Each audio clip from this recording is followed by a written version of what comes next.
Mga idol, marami nagtatanong sa atin.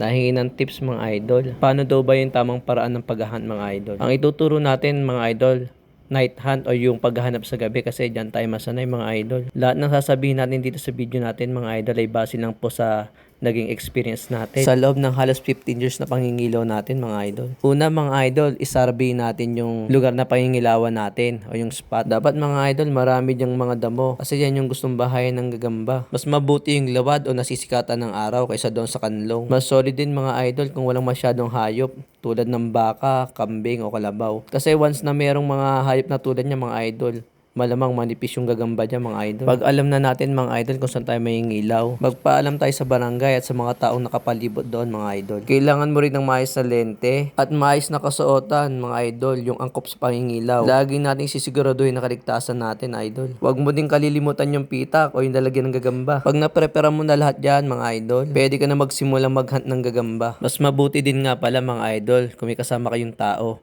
nakabisado yung lugar na pupuntahan nyo. Ang pinaka-advisable na oras, mga idol, 11 PM ka mag-start. Kahit umagahin ka na sa pangingilaw, idol, okay lang yun. Pag nandun ka na sa spot, mga idol, dahan-dahan lang yung lakad mo. Hindi pwedeng mabilis. Tapos, pangkaraniwan ng gagamba, mga idol, nakatago yan doon sa sulok-sulok o kaya doon sa masyadong mababang parte ng mga damo. Maging aware ka din palagi sa paligid mo, idol, kasi hindi natin masasabi kung kailan darating yung mga panganib niya sa gubat. Pag nakakita ka na ng gym, mga idol, sigurado ako, mapapasigaw ka. Lalo na kung unang beses mo palang naranasan yun. Pangkaraniwan, pag bago ka pa lang idol, ang tingin mo doon sa maliit, malaki na yon. Tapos pag dinakot mo idol, baka sumablay ka pa. Maaring sa una o pangalawa idol, sablay yung dakot mo. Pero syempre, matututunan mo din yung idol. Mas maganda nga palang gamitin yung lente na medyo madilaw yung sinag niya idol, kaysa doon sa puting-puti. Kasi mas madaling makita yung sapot ng gagamba pag medyo madilaw yung lente natin. May mga nagsasabi idol na yung nakukuhang gagamba raw sa gabi ay mga bakla o duwag. Pero sa akin, sa karanasan ko bilang hunter mga idol, lahat ng gagamba,